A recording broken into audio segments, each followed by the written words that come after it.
Bonjour, merci. Hey, bonjour tout le monde, content de vous retrouver ici. Fantastique, c'est l'heure du Hackfest. Les vraies affaires qu'on va jaser ici. C'est comme ça qu'on va pouvoir à ce moment-là faire avancer la cause de la cybersécurité, n'est-ce pas? Mettons ça comme ça. Alors, à tout l'auditoire, content de vous retrouver encore ici cette année. On a parmi nous encore là des gens d'actualité avec lesquels on va pouvoir explorer beaucoup de questions. Et malheureusement, nous n'avons que 50 minutes à consacrer sur ce gros sujet. Un gros sujet qui est justement, on parle ici donc de l'éducation en matière de sécurité de l'information. Puis Dieu seul sait que dans les 2 dernières années, les 18 derniers mois, on en a brassé pas mal d'informations pour dire le Québec évolue, la société a eu un besoin de combler justement le besoin de connecter, le besoin de se rapprocher pour le travail, étant distancié physiquement. Et là, ça a soulevé justement d'autres apports côté organisationnel, mais aussi des éléments, des sujets fondamentaux qui n'ont pas été résolus non plus, adressés adéquatement pour qu'on puisse savoir que demain, ça va être quand même beaucoup plus agréable à travailler. Alors, sans plus tarder, je vais vous présenter les gens qui font partie de cette table plus ou moins ronde et pas mal carrée dans l'écran que je vois là, mais c'est pas grave, on va s'adapter. Alors, je vous présente Gabrielle Véraud, qui est forte d'études en biologie et candidate à la maîtrise en bioéthique. Gabrielle s'intéresse aux interfaces où humains et machines cohabitent. C'est faisable, ça? On est capable de faire ça encore? Certainement. Moi, je cohabite avec mon ordinateur actuellement. C'est une cohabitation humain-machine. OK, moi, j'avais des implants là, qui s'en venaient, comme les Borg, là, puis que... non, OK, on n'est pas rendu. Moi, j'attends juste ça d'avoir un implant dans ma main pour payer des trucs. Ça me fait capoter, moi, ces trucs-là.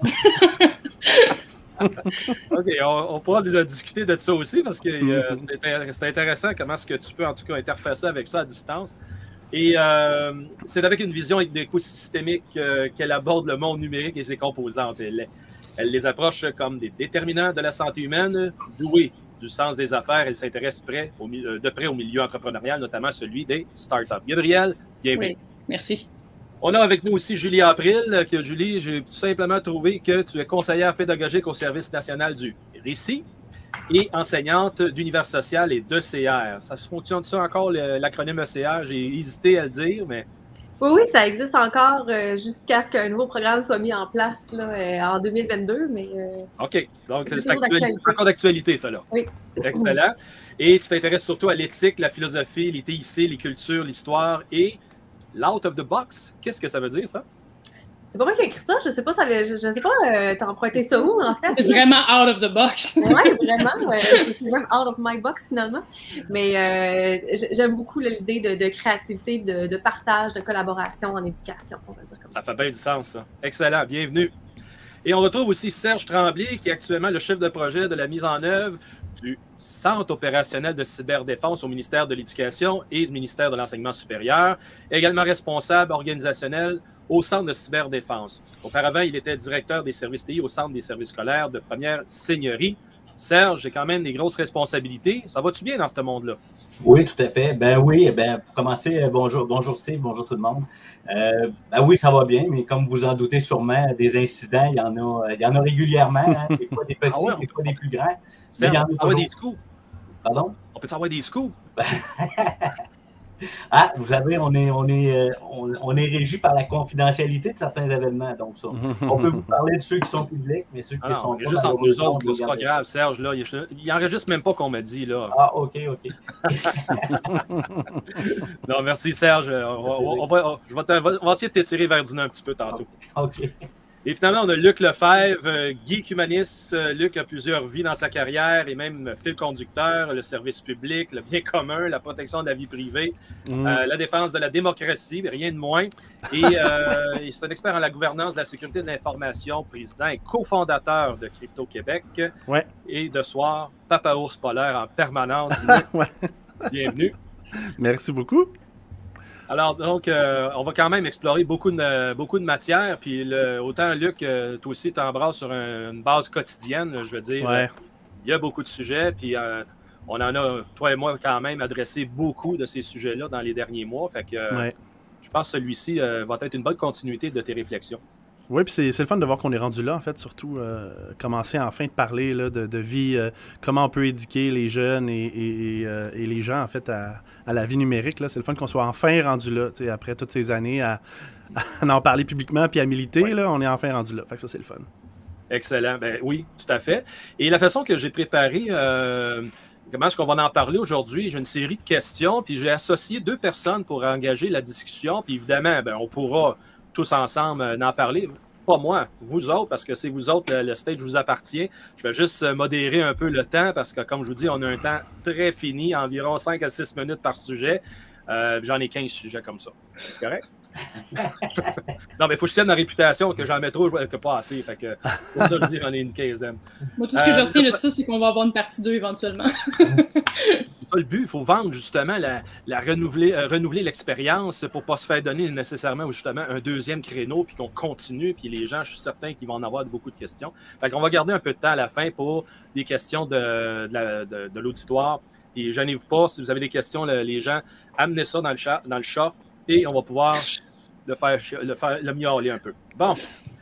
Ensuite, donc, commençons par Julie et Serge, parce que la première question va dans ce sens.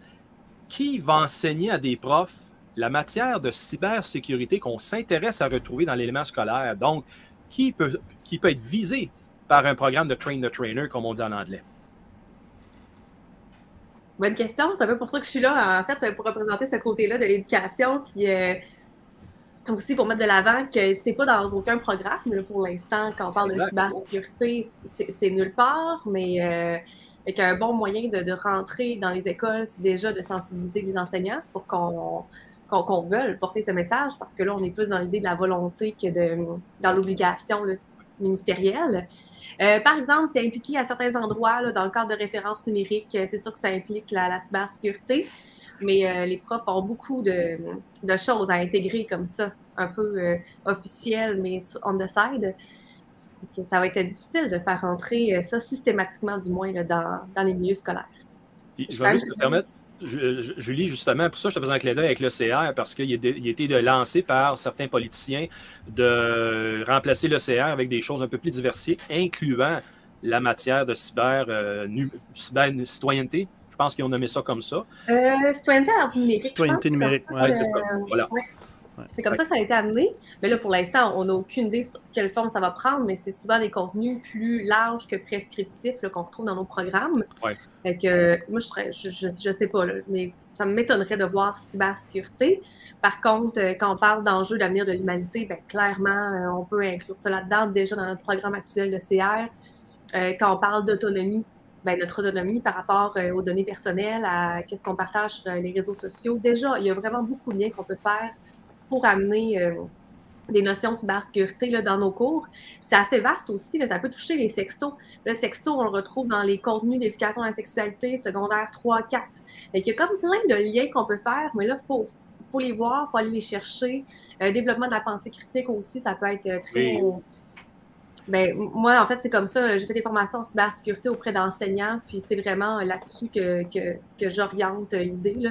Développer la pensée critique de manière générale, mais aussi apporter des connaissances qui vont permettre d'appliquer la pensée critique au contenu là, plus de cybersécurité, cyberrisque.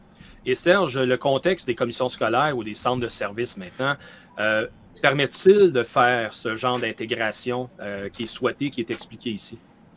Ben, je pense que oui. Hein. Si, dans le fond, si on veut que les enseignants, parce que les enseignants vont avoir à diffuser peut-être un certain nombre de matériel à leurs élèves, hein, pour les sensibiliser. Puis on sait, comme Julie l'a dit, là, le champ peut être très vaste. Et c'est une chose aujourd'hui, puis on sait que dans 5 ans, ça va peut-être être différent. Reculons de 5 ans, et le portrait n'est pas tout à fait pareil en sécurité informatique. Là. Donc, c'est sûr que ça va évoluer. Moi, je pense qu'au niveau, un peu comme Julie le disait, chacune des organisations a des conseillers pédagogiques. Il y a même aussi des conseillers pédagogiques plus au national, au niveau du ministère, qui sont là, qu'on appelle les récits nationaux. C'est sûr que ça va prendre, exactement comme Julie, donc c'est sûr que ça va prendre probablement du matériel pour aider, parce qu'on ne peut pas s'attendre à ce que les enseignants soient tous des experts en cybersécurité et suivent l'évolution, parce que de toute façon, comme le dit Julie tout à l'heure, ils ont déjà beaucoup de choses à intégrer. Mais c'est certain, je pense qu'il y a des outils qui sont en place. Ce qui va surtout être important, je pense, dans la formation, autant des enseignants que des jeunes, mais notamment dans des enseignants, c'est pas de faire une formation ou de la sensibilisation en sécurité une fois puis penser qu'on est bon pour toujours. Je pense que ça va être le rythme régulier qui va être important là, de maintenir parce que ça évolue beaucoup, ça change rapidement. Et il y a tellement de sujets à amener aux jeunes. Là. Je ne sais pas si on en parle tantôt, on va peut-être en parler plus tard, mais il y a tellement de sujets à leur amener pour qu'ils soient sensibilisés et surtout prudents, parce que c'est la prudence qu'ils vont devoir développer avec les années. Définitivement. Mais de toute façon, même si on en ferait une liste, qu'on énumérerait les sujets à toucher, la liste, ça serait à refaire le mois prochain, l'année prochaine certainement. Fait que, on n'ira pas là, par exemple, mais puisque tu abordes le sujet, Serge, puis j'aimerais ça entendre Gabriel juste après, la part de responsabilité d'enseigner la sécurité, la sécurité informatique, la sécurité des systèmes d'information. Quelle est la part que devrait faire le parent à la maison versus l'élève, en parallèle avec la responsabilité de l'institution d'enseignement versus l'élève, mais aussi le parent? Parce qu'on sait très bien qu'il y a un gap générationnel, qu'il y a des parents qui ne savent pas comment dealer avec ça, puis le jeune vers qui va se tourner là, pour connaître qu'est-ce qu'il y a à savoir. Fait que ça, c'est comme ça que je crois qu'il y a matière aussi de façon sociétale à adresser ce que le parent ne sait pas. Là. Gabriel, si tu veux commencer. Oui, puis je suis vraiment contente que tu abordes ce sujet-là parce que du moment qu'on parle d'enseignement puis de rajouter une matière en classe, etc., moi, je suis fille de 2 enseignants. J'ai vu la charge de travail que c'est de monter des cours, d'être pédagogue à travers ça. Fait que j'ai vu des parents et j'ai vu des enseignants dans la même personne. Et j'ai moi-même été enseignante pendant 2 ans au primaire dans une autre vie qui était vraiment spéciale. Et justement, je peux pas m'empêcher d'avoir beaucoup d'empathie sur les profs et me demander, avec ce programme-là, autant d'un côté, je suis tellement pour qu'on apporte des notions de cybersécurité, de cybercitoyenneté aux jeunes. De l'autre côté, je regarde l'état du système d'éducation actuellement puis les revendications des professeurs sur leurs conditions de travail. Est-ce qu'on rajoute encore du matériel puis de la pâtée dans la gamelle déjà bien pleine des professeurs? Fait que là, on peut tout le temps se demander, OK, mais est-ce que c'est aux professeurs d'enseigner ça ou est-ce que c'est aux parents? La réponse, c'est que ça vient d'un peu des deux. Mais idéalement, il faudrait que les parents aient eu le même bagage éventuellement que les professeurs vont donner aujourd'hui. Probablement que les élèves d'aujourd'hui vont être des meilleurs parents demain pour pouvoir enseigner ces notions-là. Il va toujours avoir un gap.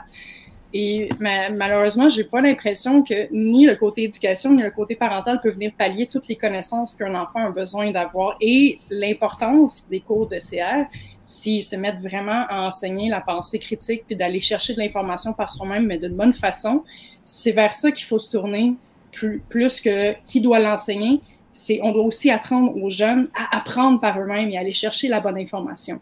J'ai l'impression que ça va permettre de faire des gains beaucoup plus importants au niveau de la littératie numérique des jeunes que de savoir à qui on l'enseigne. Comme tu disais, train the trainer, hein, à qui on l'enseigne pour l'enseigner, ben un peu des deux. On donne des bases au professeur, mais on doit donner aussi des bases à l'élève pour que lui, avec ce qu'il apprend en classe, il est capable d'aller reprendre cette information-là, s'informer de manière adéquate sur des sources qui sont adéquates, puis finalement s'empower lui-même. Donc, c'est une responsabilité partagée et je pense pas qu'il faut regarder seulement les professeurs et dire c'est votre travail. Regarder les professeurs et dire c'est votre travail. C'est un projet de société, la citoyenneté numérique. Dans cette ordre d'idée-là, Serge, est-ce que AlloProf, juste pour nommer cette plateforme, ce service-là, deviendrait un service d'appoint pour accommoder tout ce manque-là? Ben sûrement, cette plateforme-là est tellement riche en contenu que c'est peut-être du contenu qui pourrait être mis là. La plateforme AlloProf est utilisée par les parents notamment, par les élèves, mais par les parents pour aider justement les élèves dans leur parcours. Ben, je dirais que ça pourrait être un endroit, parce que je suis tout à fait d'accord avec Anne-Marie. Dans le fond, oui, c'est une responsabilité partagée. Hein. Les enseignants ne pourront pas y arriver seuls, les parents ne pourront pas y arriver seuls, ça prend une multitude de moyens. Puis oui, les parents sont importants dans l'équation. Ça va peut-être trahir mon âge, là, mais moi, quand j'étais jeune, ma mère me disait toujours de faire attention lorsque je sortais pour embarquer dans un véhicule de quelqu'un que je ne connaissais pas, etc. Ben, mettons ça au niveau de la cybersécurité, là, ben, il faut avoir un peu les mêmes réflexes de certaines choses qu'il ne faut pas faire. Ça, ce n'est pas l'école qui va l'apprendre, c'est les parents qui vont l'apprendre aux jeunes en répétant ces actions-là. Parce qu'on l'oublie aussi quand on devient sécuritaire. Quand on devient plus confiant, on l'oublie, mais il ne faut pas l'oublier, il faut toujours être vigilant. C'est pas le travail de l'école d'élever les enfants, hein, c'est le travail des parents. L'école va éduquer, puis elle peut donner certaines bases, puis certains réflexes, mais c'est vraiment le travail des parents d'élever les enfants. Puis on parle de citoyenneté numérique, mais l'aspect de citoyenneté, là, je pense que ça, c'est beaucoup du côté des parents. Là. Julie? Julie, tu voulais ajouter quelque chose? Oui, c'est intéressant à l'autre prof, mais il faut savoir aussi qu'ils sont très collés au contenu. Donc, si c'est pas dans le nouveau programme, clairement, ça ne sera pas forcément dans Allo Prof. Et en plus, ils n'avaient développé aucun contenu en lien avec le CR Allo Prof. Donc, peut-être que c'est dans leur projet pour le nouveau cours qui s'en vient. Mais c'est quand même intéressant de l'aborder. Puis aussi, la perspective, comment on intègre souvent la citoyenneté à l'ère du numérique dans les écoles, dans le but que ce soit autonomisant, que l'élève, quand il se retrouve chez lui le soir, qu'il fasse les choix auxquels il a réfléchi et qui sont bons pour lui, bien, il y a toute cette notion-là de réflexion qui est importante à amener. Fait que des fois, passer du contenu, de dire « fais pas ci, fais pas ça », sensibiliser, ça apporte un certain niveau de compréhension. Mais après ça, pour que ça se manifeste dans les comportements là, à plus long terme chez les élèves, on va viser souvent le développement de l'autonomie. Puis on peut se questionner aussi sur comment est-ce que l'école peut contribuer à cette autonomisation-là. Je peux rajouter quelque chose aussi. Je pense que toute l'idée qu'on essaie d'amener sur apprendre la pensée critique aux jeunes, à réfléchir par soi-même, j'ai vu quelqu'un dans les commentaires qui disait aussi d'apprendre à apprendre. Dans un monde où il y a une multitude d'informations, où tu es 24/7 avec une possibilité d'aller chercher une réponse, on va pas dire qu'à l'époque, nous, quand on n'avait pas accès à tout ça, ultimement, nos sources d'information, c'était les livres, les professeurs, nos parents, puis c'était pas mal ce cercle-là.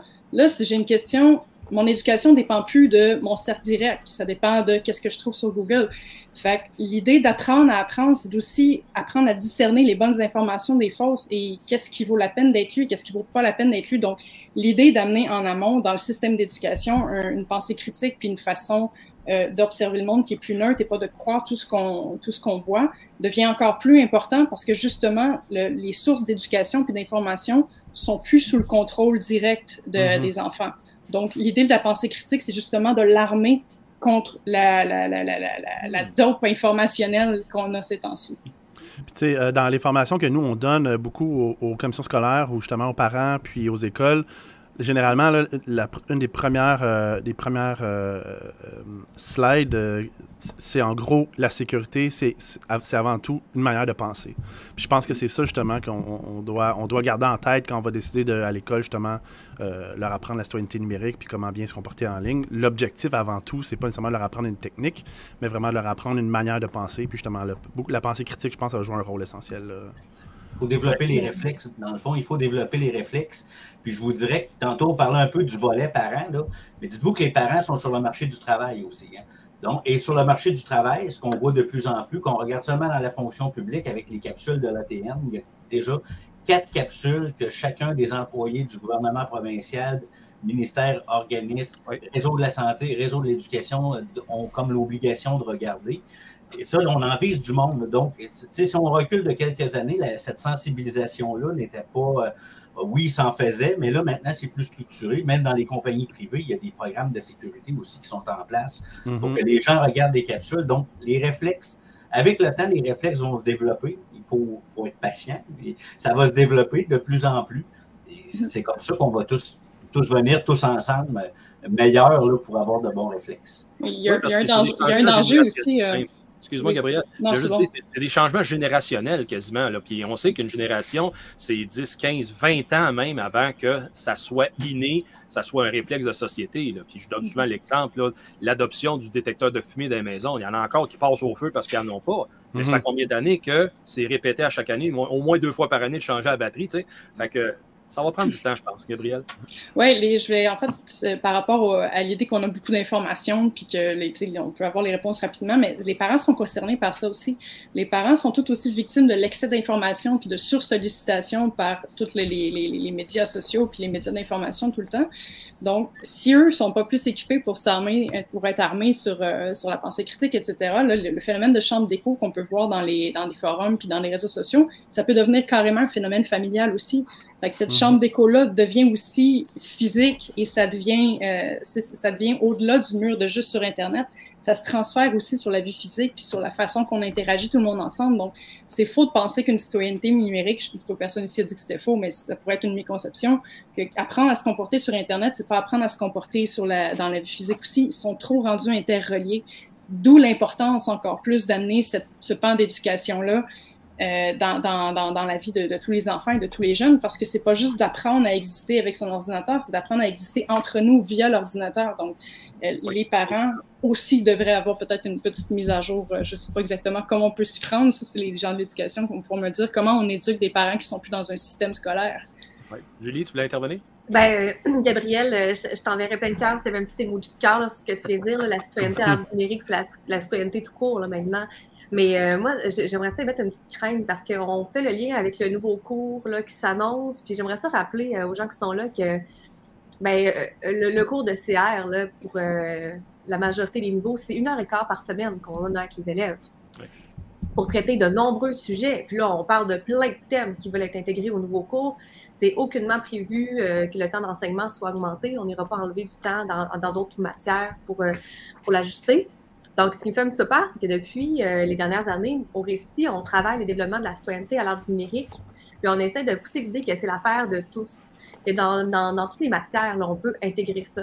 Même si on parle d'art plastique, ben là, toute l'idée des fausses nouvelles, des images modifiées, ça pourrait être une occasion comme d'aborder ça dans ce contexte-là. En sciences, on a une activité là, qui parle d'une vidéo qui met en scène l'utilisation d'expérimentation scientifique, mais ce n'est que du fake, finalement. Fait que ça fait travailler la pensée critique des élèves. Ils l'expérimentent eux-mêmes, ils se rendent compte que ça mène à rien leur expérience. Mais ils ont tout cru au début, dur comme fer. Fait que finalement, il y a comme plein de matières où on peut l'intégrer. Moi, je pense qu'il ne faudrait pas faire reposer ça sur les épaules seulement là, des profs d'éthique et des profs du futur cours qui s'en viennent. Bien, à ce moment-là, Julie, je reprends la balle au bon, justement. Jusqu'à quelle profondeur technique faut-il aller dans l'enseignement? Serge et Luc, j'aimerais savoir votre opinion là-dessus parce que j'adore l'idée de dire amener ça en art plastique. Conventionnellement, c'est faire du fusain sur une petite feuille. Je veux dire, ça, c'est mes expériences d'art plastique. Je n'étais pas très fort. Mais si on amène ça dans le côté numérique, faut-tu nécessairement intégrer ça à de tels cours que l'on dit conventionnels, mais de façon globale à la discussion? Jusqu'à quel point il faut aller parler de la technologie, puis il faut-tu parler justement, c'est quel groupe de cybercriminels chinois qui est derrière, ou bien on l'a fait à un niveau conceptuel, messieurs? C'est une excellente question, en fait, mais c'est sûr que je pense qu'il y a certains sujets qui doivent inévitablement se retrouver là-dedans de manière générale. Tu sais, je pense notamment, il y a un sujet qu'on aborde tout le temps quand on fait des formations dans les écoles, puis à chaque fois, autant les parents, les élèves sont étonnés, ils n'étaient pas au courant. Tu sais, par exemple, la série de tubes, It's a series of tubes, là, comment Internet fonctionne, là, la plupart des gens connaissent pas le fonctionnement d'Internet. Ils savent pas qu'il y a des tubes sous-marins qui passent en dessous de l'eau, puis que c'est tout interconnecté. Puis les gens, ils savent pas. Ils ont aucune idée. Fait que, tu sais, à la base, là, ça devrait être dès le début. Tu sais, le fonctionnement d'Internet devrait être quelque chose qui est comme éduquer. Le petit côté technique là, devrait être enseigné dès le début. De un, je pense que ça l'informerait les jeunes sur comment ça fonctionne, puis le fonctionnement du voyage de l'information, si on veut. Mais aussi, peut-être que ça l'allumerait certains jeunes par rapport justement au côté plus technique, justement, peut-être la programmation ou le côté un peu plus technique. Fait qu'on pourrait peut-être déjà aller allumer certains jeunes, là, si on veut. Mais c'est sûr que je pense que définitivement, ce côté-là doit être là. Ensuite, il doit avoir probablement certaines bases, mais là, c'est ça, dans le fond, comme Julie disait, là, ils ont déjà tellement de contenu. Tu te dis, est-ce que tu leur parles, genre, tu leur fais-tu parler de la triade, confidentialité, intégrité, accessibilité? Oui. C'est la base, tu sais, mais tu te dis, mon Dieu, ils ont quel âge quand ils prennent ces cours-là? Je veux dire, ils vont tous s'en souvenir quand ils vont être rendus à 22 ans, tu sais, aussi. Ça va être ancré parce qu'à chaque année, tu en parles. Ben ouais, c'est ça. Mais bref, tu sais, à voir si on va aller autant dans ce détail-là, mais si on décide d'y aller, il y a quand même certaines bases qui devraient être nécessaires en InfoSec, c'est sûr. Je pense que la triade, ça serait un bon exemple, là, où, tu sais, les données au repos, les données en transit, ça pourrait être important. Ou, tu sais, qui est derrière une application? Tu sais, genre, qui a développé TikTok, mettons? Est-ce que vous êtes capable de savoir? Est-ce que vous êtes capable d'aller chercher? Genre, quand vous téléchargez une application, là, c'est qui est en arrière? Est-ce que vous avez les informations? Tu sais, peut-être des petites... des petits trucs de même, là, je pense, inévitablement. Ben, ultimement, ça revient à la pensée critique. Hein? C'est leur amener à se poser des questions. Puis, il faut juste les guider dans comment bien se poser les questions, ultimement. Là. Mais bref, je pense qu'il faudrait au moins commencer par la base. Là. Ça, c'est définitif. Là. Serge, ton expérience terrain, t'as dit quoi? Ben, un peu dans le même sens que Luc. Hein. C'est sûr qu'il y a des choses, là, quand on prend des sujets, je dirais, peut-être un petit peu plus touchés ou qui a besoin de plus d'informations, ça va peut-être prendre des cours ou des informations spécifiques. Mais quand on pense à des réflexes, ben ça, c'est sûr que ça pourrait être transversal. Un exemple, mettons qu'on est dans une école primaire, bon, on sait en maternelle, peut-être première année, peut-être plus en première année, là, les jeunes vont utiliser peut-être pour la première fois, s'ils ne l'ont pas fait à la maison, un ordinateur avec un mot de passe, parce qu'à la maison, il n'y a pas toujours des mots de passe. Bien, déjà, de commencer à dire, de ne pas le dévoiler à d'autres, tu sais, commencer à donner certaines informations comme ça, puis ça, c'est des choses que ça ne prend pas nécessairement une spécialité pour le dire, c'est seulement des rappels. Donc, l'équipe école ensemble pourrait avoir une liste de thèmes en début d'année que tu répètes jusqu'en 6e année. Rendu en secondaire, tu n'as pas besoin nécessairement de répéter ça. Peut-être même en 5e, 6e année, s'ils se l'ont fait dire pendant les 4 années précédentes. Mais il pourrait avoir des listes de sujets comme ça, graduels, qui sont transversaux, qui n'ont pas nécessairement besoin de la spécialité de quelqu'un en technologie ou qui a été se former sur le sujet précis. Mais ça, je pense que c'est quelque chose qui pourrait être faisable à intégrer. Mais encore là, c'est toujours dans la tâche que ça rentre, ça s'ajoute, bien sûr. Il faut en être conscient. Mais c'est important. En 2021, je pense qu'on ne peut plus passer à côté de ça. Il faut qu'il y ait une discussion avec les intervenants à premier abord. Je veux dire, on serait les 5 ici à designer un plan, puis avec la matière, puis toutes les meilleures intentions possibles. Puis si les intervenants sur le terrain, les enseignants, ne se voient pas capables de le livrer, ben ça va être comme si on n'a rien écrit, là, puis on va passer à côté de l'objectif. C'est normal. Mais ça m'amène à poser la question, justement, est-ce que ça va accentuer la pénurie de main-d'œuvre, Gabriel et Julie? Est-ce que ça va faire en sorte qu'il y a des profs devant un ajout, justement, de matière à enseigner ou d'approche qui ne maîtrisent pas eux-mêmes, que souvent sont à la base aussi de mauvaises pratiques parce qu'ils sont d'une autre génération. Ils se disent, c'est pas grave, tu peux donner ton mot de passe à ton collègue puis on va continuer comme ça au lieu de faire les bonnes approches, les approches d'usage. Ça va-tu faire peur à d'autres profs ou bien ça va l'encourager à venir se joindre à la mission d'éducation, justement? Julie, vas-y, c'était directement dans le milieu de l'enseignement. J'ai déjà un doute à ce que ça ait un impact, sincèrement. Je pense pas que des enseignants vont quitter pour ça ou c'est assez fréquent en éducation, en fait, qu'il y a des ajouts. Ils ont ajouté les contenus à la sexualité il n'y a pas si longtemps, l'éducation à la sexualité. On a les COSP au secondaire aussi à intégrer, des contenus en orientation professionnelle. Puis, il n'y a personne qui vient vraiment voir au-dessus des épaules de personne là, ce qui est fait en classe. D'après moi, ceux qui sont intéressés vont l'intégrer d'une manière ou d'une autre. Mais je pense qu'il y a comme un gros pouvoir quand même aux organismes. Puis, je m'adresse à vous, entre autres, là, mais à tous les gens qui sont là. Puis, il y a moyen peut-être de vulgariser cette information-là, de vulgariser les concepts, de créer des outils qui vont pouvoir être utilisés en classe. Parce que c'est sûr que quand il y a une petite vidéo de quelques minutes qui va expliquer la triade dont tu parlais, par exemple, Luc, puis qu'après ça, on peut partir de ça pour faire une activité. Déjà, là, c'est comme vraiment plus intéressant. Puis, il y a un gros travail de fait. Ça contribue aussi à la compréhension des enseignants, des acteurs du milieu. Parce qu'on comprend certaines notions, mais comme tout le monde, on a de la formation continue aussi là, qui nous rappelle. Là, c'est le mois de la cybersécurité. On avait des capsules à regarder. Qui les a regardées? Bon, très peu. Qu'est-ce qu'on en a retenu? Bah, est-ce qu'on a changé nos pratiques? C'est une autre histoire. Moi, ça fait depuis cet été que je travaille sur une formation cybersécurité. Puis ma mission, c'était avant de commencer à animer une formation, d'avoir un gestionnaire de mots de passe. C'est aussi simple que ça. C'est toujours pas fait. Je suis consciente, mais j'ai la difficulté à changer mes pratiques et à concrétiser ça. Donc, il y a un gros travail pour que ça se concrétise en action, je pense. Il y a quelqu'un qui écrit dans le chat, je l'entends. Ma peur aussi, avec toute l'idée d'amener ce genre d'éducation-là à l'enfant, c'est pas nécessairement que les profs soient pas équipés ou encore qu'ils soient pas intéressés à leur matière. Ça, je suis assez confiante pour avoir vu des enseignants juste apprendre du nouveau contenu puis juste comme être dévoués à leur carrière.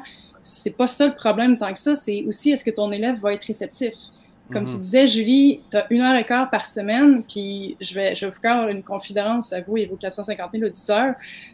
Moi, mon cours de CA, c'est un cours de dessin. je dessinais énormément dans ce cours-là, puis j'écoutais pas, c'était pas un cours qui était nécessaire, ni de ce qu'on m'apprenait, ni de la façon que c'était évalué ou quoi que ce soit. C'était un free token, ça, quand j'étais à l'école. Je sais pas si c'est encore comme ça, mais à 1h15 par semaine, si l'élève n'est pas présent d'esprit, le prof aura beau être le mieux équipé possible, on est le meilleur programme au monde, si l'élève n'est pas là, puis qu'en plus, tu as ton prof en avant de toi avec qui tu as un gap générationnel, t'es comme, c'est pas toi qui vas m'apprendre à utiliser mon TikTok, ben ça se passera juste pas. Fait que l'idée, c'est d'amener cette éducation-là. Est-ce que par 1h15 par semaine, est-ce que c'est la bonne voie? Est-ce que une refonte du cours de CR, c'est la bonne méthode pour amener cette awareness auprès des jeunes? Puis, ça me fait penser aussi, je pense que, tu sais, là, on parle beaucoup on en met beaucoup sur le dos des profs, mais je pense que aussi, tu sais, éduquer les jeunes à la citoyenneté numérique, ça demande aussi un apport de pas mal tous les acteurs de la société civile. Puis, tu sais, les médias doivent participer à ça. Tu sais, si on veut intéresser les jeunes, je pense que, justement, une des bonnes manières de faire ça, c'est d'amener la sécurité de l'info dans les médias. Si les médias en parlent, puis ils rendent ça intéressant pour les jeunes arrivent à l'école, puis ils sont peut-être plus allumés. Tu sais, je donne l'exemple. Il y a quelques années, on avait fait une entrevue avec Marie-Ève Tremblay à Radio-Canada pour Code Sensible avec Geneviève La Jeunesse. Puis genre, en 10 minutes, elle avait hacké son compte Facebook. Puis elle avait fait aussi une autre capsule à 10 minutes. Elle montrait comment on pouvait hacker son cellulaire puis avoir accès, prendre des photos puis ce genre de choses-là. Mais ça, là, ça l'a allumé full les jeunes. Genre, on avait plein de questions de jeunes à ce niveau-là. C'est parti des médias. Plus médias mainstream, puis ça s'est rentré ensuite dans les écoles, puis au niveau des commissions scolaires, puis là, on a commencé à avoir plein de questions là-dessus. Fait que je pense que, tu sais, on en met beaucoup sur le dos des profs, mais aussi, je pense que ça va aussi demander la part de pas mal d'autres acteurs aussi de la société civile, là, si on veut former des citoyens numériques qui ont de l'allure, là.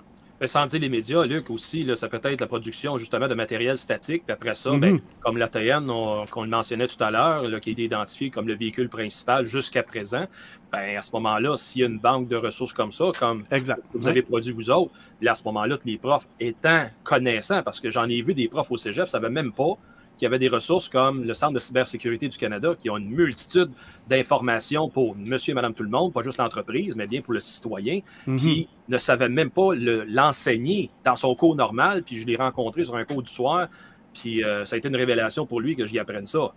J'ai trouvé ça pathétique parce qu'il enseigne ça, il est payé pour faire ça, je veux dire, dans son temps plein. Là. Fait que ça, on part de loin. Fait que si on parle côté universitaire, c'est moins pire, je trouve. Mais côté cégep, côté secondaire, côté primaire, est-ce qu'il faut aller même débuter au primaire, puis oui, faire, comme on disait tantôt, sur une vingtaine d'années, la perspective d'enseignement de cette matière-là, l'intégration, l'intégration de cette culture, parce que j'en parle cet après-midi, la culture, comment est-ce qu'on amène à changer une culture, à faire de la protection d'information, être conscient de sa vie privée, être conscient du consentement aussi, parce que, tu sais, je m'en vais là avec ma question pour vous autres, jusqu'à quel point les jeunes, pour demain, tu sais, rappelez-vous les cours, peut-être il y en a pas eu, il y en a qui n'ont pas eu ça, le cours d'économie familiale. Ben, moi, j'étais content dans ma jeunesse où on se faisait montrer comment faire un chèque, puis c'est quoi gérer un compte de banque, tu sais. Ils n'ont pas ça aujourd'hui. Mon Dieu, moi, j'ai fait des boxers. J'ai fait économie familiale, j'ai pas appris des trucs pratiques de même, moi. J'ai scrappé mes boxers, Luc. Le vide-poche mural, je pense que c'était encore à la mode, tu sais. Mais ça, c'est la couture qu'on faisait du temps. Mais après ça, apprendre à faire justement sa gestion financière personnelle, ça a comme été dilué avec le temps.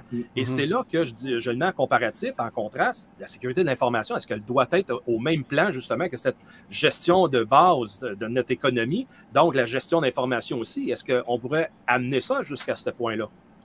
Il y a un cours d'éducation financière qui a été créé.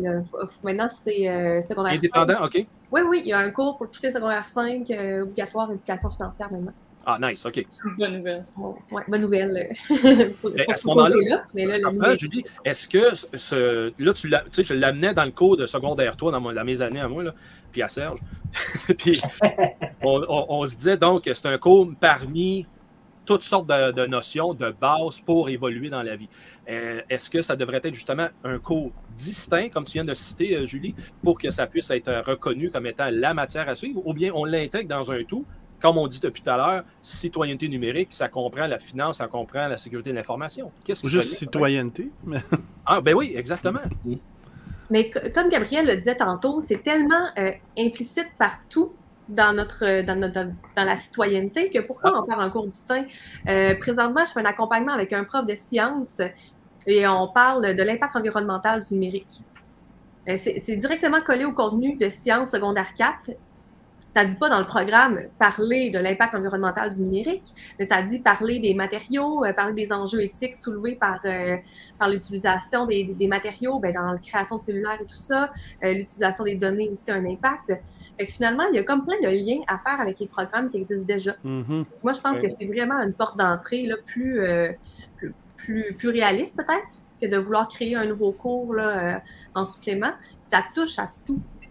Fait qu'une fois qu'on voit les liens, je pense qu'on devient un peu gagnant, mais que peut-être que les gens des organismes voient plus de liens que même nous, on ne voit pas, puis qu'il y aurait des collaborations qu'on pourrait faire pour créer du matériel en lien avec les contenus disciplinaires, mais qui impliquent des notions de citoyenneté à l'ère du numérique. Puis de façon plus moderne aussi, en général, dans les relations de travail, les relations professionnelles, on parle de plus en plus d'équipes multidisciplinaires et de valoriser l'interdisciplinarité, en particulier à cause de l'arrivée du numérique qui fait en sorte que tout le monde est tous connectés tout le temps, c'est comme connecté sur une belle toile. Donc, le fait d'amener juste un cours séparé, juste sur le numérique, puis le reste du temps, on n'en parle jamais, c'est un peu incohérent. Justement dans cette espèce de paradigme-là où on tombe vraiment plus dans des discours interdisciplinaires, multidisciplinaires, où on fait travailler plusieurs personnes en même temps justement pour représenter toutes les parties prenantes puis essayer d'éviter d'avoir des biais, ce qui est excessivement important quand tu parles de numérique. Si tu parles de juste enseigner en silo la citoyenneté numérique, ça peut pas marcher aussi bien que si tu l'intègres, par exemple, dans un cours style économie familiale. Bon, mettons qu'on revient dans l'ancien temps, qui pourrait t'apprendre un peu les comportements de la netiquette quand tu te comportes avec des gens sur les réseaux sociaux, quand tu tombes plus mettons le cours d'éducation financière, par exemple, justement, la protection de ces renseignements dans le monde financier, quand tu fais des trucs sur Internet quand tu bouges l'argent, des trucs comme ça peut être important. Fait que j'ai l'impression qu'un apprentissage vraiment plus multidisciplinaire, comme on cherche à faire valoir dans le milieu professionnel actuellement, pourrait être aussi très bénéfique à l'éducation de la citoyenneté numérique. Moi, je pense que s'il y avait un cours spécifique, puis imaginez là, que tu as 1 heure par semaine qu'on parle de numérique ou de cybersécurité ou peu importe le sujet, mais toujours en lien avec le numérique. Si c'est ça pendant 6 ans au primaire puis ensuite au secondaire, on va peut-être un peu brûler le produit, dans le fond. Et les gens, il y a du contenu, oui, c'est vrai, mais est-ce qu'il y a du contenu pour alimenter autant? Oui. Et je pense qu'intégrer à un autre cours ou intégrer à d'autres choses, puis d'avoir Parce que l'important, là, c'est, oui, il faut parler de plein de choses, mais je pense que l'important, ça va être beaucoup plus dans la régularité, puis de le faire avec l'évolution, avec l'âge des jeunes lorsqu'ils vont avancer aussi dans leur parcours, parce qu'il y a des sujets qui sont moins appropriés pour un jeune, qui vont l'être beaucoup plus. Tu sais, quand on parle de la protection des renseignements personnels, à 8 ans, c'est peut-être, oui, on peut commencer à se faire sensibiliser, mais rendu à 15 ans, je pense que là, ça peut être une autre paire de manches. Là, puis ça va servir pour plus tard, parce que on le sait, là, tantôt, il y a un scoop là, sur des incidents, mais tu sais, des incidents à porter, là, où il y a de l'information personnelle qui est perdue, ou peu importe, on a juste à penser à l'événement Desjardins. Mais vous vous en doutez sûrement, il y en a des beaucoup plus petits qui ne sortent pas nécessairement dans les médias. Mais ça peut être régulier, ce genre d'incident-là. Donc, vous voyez, là, c'est déjà un sujet de renseignement personnel qui serait discuté au secondaire dans les âges plus avancés, mais va avoir beaucoup d'effets sur le marché du travail par la suite et dans la vie quotidienne de ces jeunes-là. Mais serais-tu d'accord, Serge, avec l'énoncé, comme Luc apportait tout à l'heure, qu'il y a un tronc commun, donc la triade qu'on parlait d'AIC, d'apprendre cette base-là, et après ça, on la répartit dans toutes les matières? Tout à fait. Je ne suis pas un spécialiste en pédagogie, mais c'est sûr que si ça peut être fait plus de façon transversale, ben, ça va faciliter les choses. Là. Il y a des messages qui peuvent être faits d'un peu partout. Mais encore là, comme je vous dis, je ne suis pas un spécialiste en pédagogie, donc les spécialistes pourront sûrement trouver là, des façons de faire passer ces messages-là de façon transversale. Ben, Julie, justement, qu'est-ce que tu en dis? Ben, c'est sûr que c'est un beau mandat, mais il faut toujours trouver la porte d'entrée. Je pense que c'est ça aussi. OK. Oui et non, mais on ne pourra jamais vraiment l'obliger. J'ai l'impression que ça va même au-delà des contenus disciplinaires, au-delà d'un cours. Les élèves ont accès à un ordinateur à l'école. Ils ont un mot de passe. comment est-ce qu'on gère ce mot de passe-là? Parce que moi, dans les écoles que j'ai vues, là, c'était dans l'agenda, parce que là, on s'entend, les élèves les oublient, ces mots de passe-là, puis là, le prof ne veut pas gérer ça, puis c'est tout à fait normal, là. Puis il utilise vraiment le même mot de passe partout. C'est écrit dans l'agenda. L'élève qui est à côté, il le voit, l'agenda, il l'oublie sur le bureau, on peut... Donc, il y a déjà comme des notions de cybersécurité qui sortent des cours qui mériteraient peut-être de prendre plus de place, d'être réfléchis, parce que c'est pas facile non plus de trouver des moyens d'être efficace en cybersécurité là, dans le contexte scolaire, justement d'amener toutes ces notions-là de protection de la vie personnelle, de gestion des mots de passe, je t'envoie faire une tâche, une vidéo, partage-moi cette vidéo-là. Même moi, comme prof, je suis pas trop consciente là, du partage que ça pourrait impliquer. On utilise l'application Flipgrid. Est-ce que c'est sécuritaire? J'espère. Je sais pas trop. Il y a aussi tout le côté pratique de ce que tu viens de décrire, mettons, d'avoir le mot de passe dans l'agenda. Tu as un élève qui est TDAH, qui oublie tout le temps son mot de passe, qui est pas capable de s'en rappeler.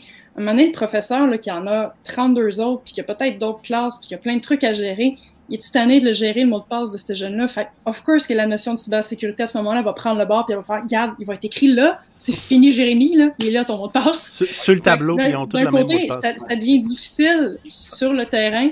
Une fois que tu es dans la situation, que tu as 32 jeunes qui te regardent, puis il faut que tu les tiennes, dire, non, cybersécurité, partagez pas vos mots de passe, il faut que tu les retiennes, Jérémy, ça marchera pas. Fait il y a comme tout le côté pratique aussi, là. Juste récemment, avec le déploiement de paquets de cliniques de vaccination, comment est-ce qu'on a vu de fois que sur le terminal sur lequel entrait l'information pour le vacciné qui arrivait à la clinique, je veux dire, c'était écrit avec un pitoch, là, puis on a dénoncé une couple de ces situations-là. Puis pourtant, c'est des adultes là, qu'on s'entend dans le sens qu'ils savent qu'est-ce qu'ils font, etc. Mais le focus n'était pas sur, justement, gérer le mot de passe. C'était sur servir la personne. Le premier rempart à la cybersécurité, qui est mon implication personnelle à ma cybersécurité, votre implication personnelle, souvent, c'est le premier qui prend le bord parce qu'on veut économiser 2 secondes. Fait que ça aussi, il y a un gros travail de revalorisation de ces pratiques-là d'un point de vue personnel, puis de rendre ça important, que la cybersécurité, c'est pas juste une question de pare-feu puis d'antivirus, c'est une question de comportement. Ça fait partie de la citoyenneté numérique aussi. Puis ça, on est tous coupables de grosses entraves à la cybersécurité au nom de sauver 2 secondes.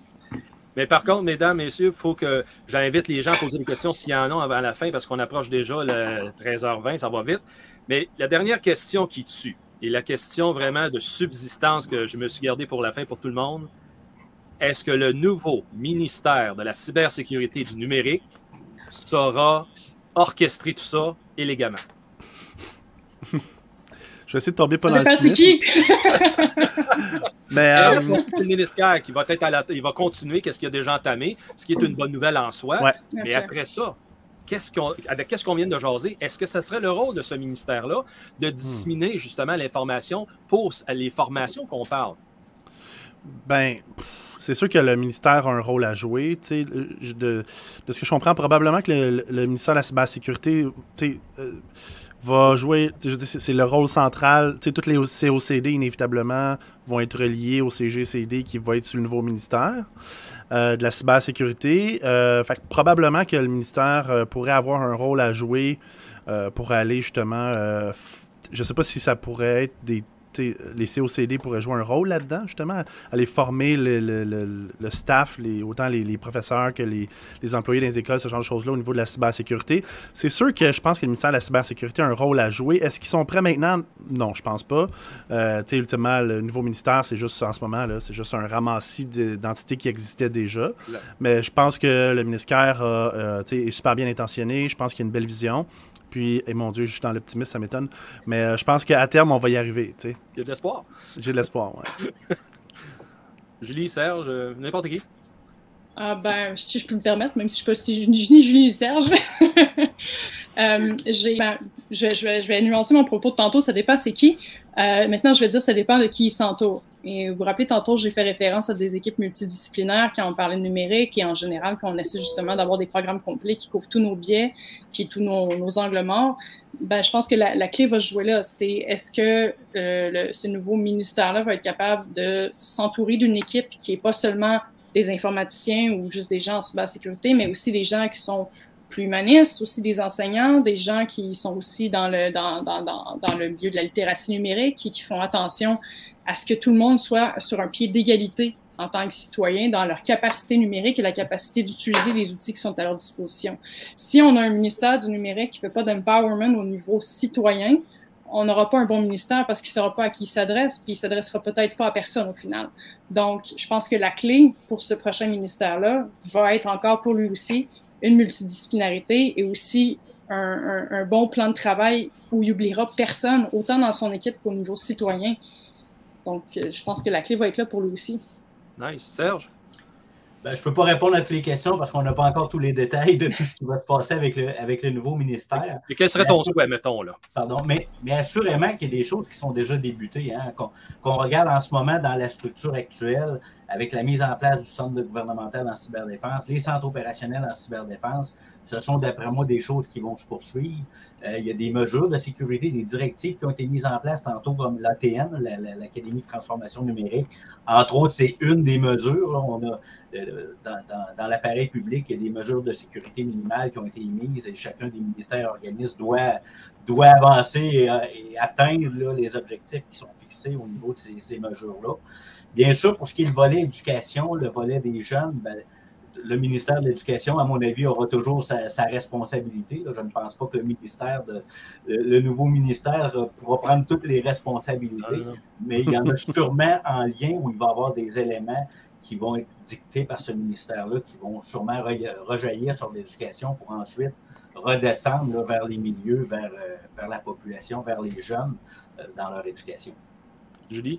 Moi, ce serait vraiment dans quels investissements ils vont faire finalement, selon moi, qui vont avoir un gros impact. S'ils investissent beaucoup d'argent dans la création de dépliants, de sensibilisation, de communication. Et de communication, ça peut être un coup d'épée dans l'eau. Si on utilise, par exemple, les acteurs du milieu qui sont déjà impliqués, qui sont déjà dans le réseau, des organismes, qu'on donne du financement concret à des gens qui vont créer des ressources, qui ont déjà un contact avec les profs, qui ont déjà un réseau établi, mais là, je pense que ça pourrait être une bonne voie.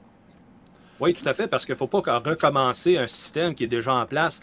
Et ce que j'entends de vos interventions, c'est l'effet levier qu'on va aller chercher en multipliant justement le reach, la portée dans la communauté, parce qu'il y a aussi des très bonnes ressources qui sont soit en Abitibi, en Gaspésie, puis qu'à ce moment-là, on peut les activer. Puis évidemment, la connectivité étant... mettons ça partout, mais c'est encore drôle parce qu'il y a bien des places qui sont encore au bon vieux fax avec une ligne à 14K, là, mais ça veut dire que ça, une fois réglé comme problématique, ben là, à ce moment-là, tout le monde va pouvoir y contribuer et non pas juste dire « Ah, c'est les centres urbains, les centres de décision qui vont le faire ». Non. Mm-hmm. La distribution de la charge de travail, puis en même temps, d'aller puiser dans toutes ces ressources-là aux quatre coins de la province, ça va être fantastique le résultat à la fin parce que tout le monde va en tomber, va en bénéficier. Il nous reste 1 minute 30. Un mot de la fin. Est-ce qu'il y en a qui voudraient donc conclure quel serait notre meilleur objectif à court terme pour mettre ça en place? Ben, en fait, si je peux terminer sur une bonne note. Steve, dans le fond, tu sais, honnêtement, on a quand même eu à interagir un peu avec le ministère de manière directe ou indirecte tous les deux. Puis quand même, je pense que le ministère, au niveau du ministère de la cybersécurité, reste quand même quelqu'un qui est très collégial puis aime beaucoup travailler avec les acteurs du milieu. Fait en ce sens-là, pour rajouter un peu de poids à ce que tu disais, là, justement, puis à ce que d'autres acteurs, d'autres personnes présentes disaient aussi, j'ai quand même l'impression qu'ils seraient ouverts justement à aller s'assurer d'aller chercher là, de tout le monde à gauche et à droite pour travailler ensemble, plus que juste avoir une ligne qui provient du gouvernement, puis that's it. Je pense qu'il est quand même prêt à aller chercher tous les acteurs de la société civile pour aider à ce niveau-là. Oui, ce ne sera pas un message unique à connotation gouvernementale, mais comme tu as dit, Gabriel, je crois aussi qu'ils ont, avec l'approche qu'ils ont déclarée, ils ont cette approche-là d'ouverture, puis de faire le maximum avec toutes les ressources autour pour justement amener ce changement positif envers tout le monde. Ouais. Puis je pense que c'est important de se rappeler puis de garder en tête aussi que quand on parle d'éducation de cybersécurité, on ne parle pas nécessairement de faire des experts en cybersécurité des jeunes, mais de leur apprendre à être safe. Comme de la même façon que tu apprends un enfant à traverser la rue en regardant des deux côtés, c'est plus pourquoi la cybersécurité existe et en quoi ça les concerne et de quoi ça les protège.